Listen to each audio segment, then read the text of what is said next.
Halo, saya Fernando Tarigan dari kelas X MIPA 5. Di sini saya akan menjelaskan Kerajaan Demak. Adalah sejarah Kerajaan Demak. Penjelasannya yaitu Kerajaan Demak merupakan salah satu kerajaan Islam terbesar yang pernah berdiri di Pulau Jawa. Kerajaan Demak dimulai saat runtuhnya Kerajaan Majapahit pada abad ke-15. Pada saat berita runtuhnya Kerajaan Majapahit menyebar, beberapa daerah di bawah kekuasaan Majapahit akhirnya melepaskan diri. Kadipaten Demak termasuk salah satunya wilayah yang melepaskan diri dan menjadi kerajaan yang mandiri. Raja-raja yang pernah memimpin Kerajaan Demak. Raden Fatah.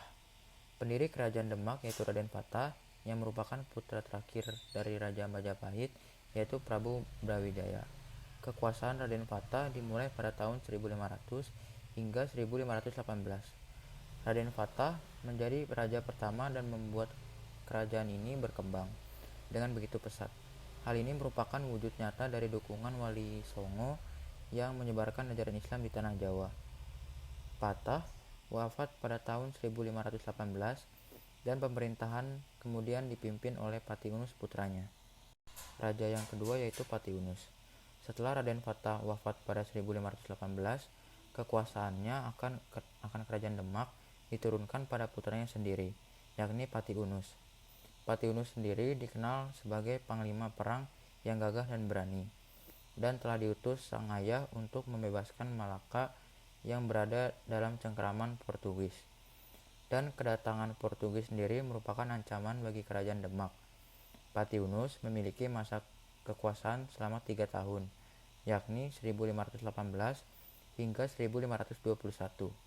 Beliau wafat di pertempuran di Malaka pada 1521 dengan usia 41 tahun. Yang ketiga, Sultan Trenggono. Pada masa Sultan Trenggono, Kerajaan Demak menjadi kerajaan terkuat di Jawa pada awal abad ke-16. Namun, Sultan Trenggono gugur setelah pertempuran menaklukkan Pasuruan pada tahun 1946 dan posisinya digantikan oleh Sunan Prawoto. Yang keempat, Sunan Prawoto. Setelah Sultan Trenggono wafat, beliau digantikan oleh putranya Sunan Prawoto. Disinilah Kerajaan Demak dimulai mengalami kemunduran. Rupanya konflik antara Pangeran Surowiyoto dengan Sultan Trenggono yang merupakan kakak beradik tersebut belum tuntas, sehingga Sunan Prawoto kemudian membunuh Pangeran Surowiyoto di tepi sungai, yang membuat Pangeran Surowiyoto dijuluki Pangeran Sekar Sedo in Lepen. Yang kelima yaitu Arya Panangsang. Kekuasaan Sunan Prawoto tak bertahan lama, karena pada 1547 ia dibunuh oleh putranya dari Pangeran Sekar, yakni Arya Panangsang, yang menjadikannya raja kelima Kerajaan Demak. Salah satu adipati yang merupakan musuh berat Arya Panangsang adalah Adipati Pajang Jaka Tingkir atau Hadiwijaya.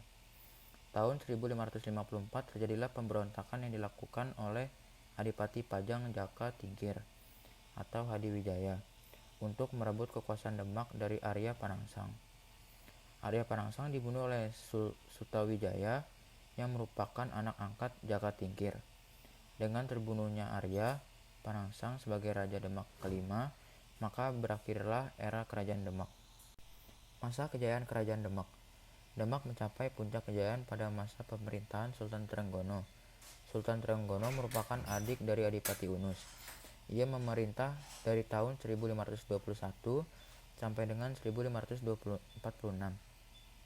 Sultan Trenggono menaklukkan wilayah tidak hanya Sunda Kelapa, wilayah-wilayah lain seperti Tuban, Madiun, Surabaya, Malang, dan Blambangan berhasil dikuasai. Sultan Trenggono juga melakukan pernikahan politik lewat perjodohan Pangeran Hadiri dengan putrinya, Pangeran Paserahan dengan putrinya, lalu memerintah di Cirebon. Fathaillah dengan adiknya, Joko Tingkir dengan adiknya. Sultan Trenggono gugur selepas pertempuran menaklukkan Pasuruan pada 1946 dan posisinya lantas digantikan Sunan Prawoto. Masa runtuhnya Kerajaan Demak. Masa kehancuran Kerajaan Demak bermula ketika Pengangkatan Raden Mukmin sebagai Sunan ditentang oleh Pangeran Sekar. Pemberontakan tidak dapat dihindari dalam peperangan melawan Raden Mukmin. Pangeran Sekar dibunuh oleh Raden Mukmin. Pada tahun 1549, Raden Mukmin beserta istri tewas terbunuh oleh anak Pangeran Sekar, yaitu Pangeran Arya Panangsang. Pangeran Arya Panangsang pun naik tahta dan menjadi raja kelima Demak. Pengikut Arya Panangsang juga membunuh Pangeran Hadiri, seorang adipati Jepara. Peninggalan Kerajaan Demak. Yang pertama yaitu Masjid Agung Demak. Peninggalan Kerajaan Demak yang paling dikenal tentu adalah Masjid Agung Demak. Bangunan yang didirikan oleh Wali Songo pada tahun 1479 ini masih berdiri kokoh hingga saat ini meski sudah mengalami beberapa renovasi. Bangunan ini juga menjadi salah satu bukti bahwa Kerajaan Demak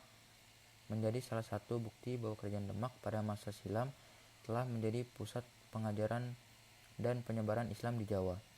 Jika Anda tertarik untuk melihat keunikan arsitektur dan nilai-nilai filosofinya, datanglah ke masjid ini. Letaknya berada di Desa Kauman, Demak, Jawa Tengah.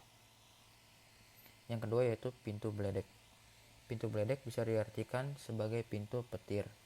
Pintu ini dibuat oleh Ki Ageng Selo pada tahun 1466 dan menjadi pintu utama dari Masjid Agung Demak. Berdasarkan cerita yang beredar, pintu ini dinamai Pintu Bledek tak lain karena Ki Ageng Selo memang membuatnya dari petir yang menyambar. Saat ini, Pintu Bledek sudah tak lagi digunakan sebagai pintu masjid. Pintu Bledek dimuseumkan karena sudah mulai lapuk dan tua.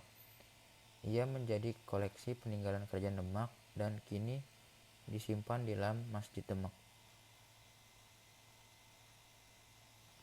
Yang ketiga, beduk dan kantongan.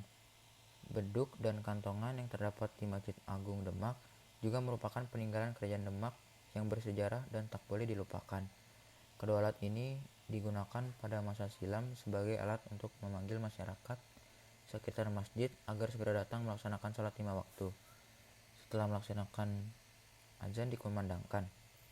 Kentongan berbentuk menyerupai tapal kuda memiliki filosofi bahwa jika kentongan tersebut dipukul, maka warga sekitar harus segera datang untuk melaksanakan sholat 5 waktu secepat orang naik kuda. Mungkin ini saja yang bisa saya jelaskan dari Kerajaan Demak. Mohon maaf bila ada salah-salah kata. Sekian dari saya. Terima kasih.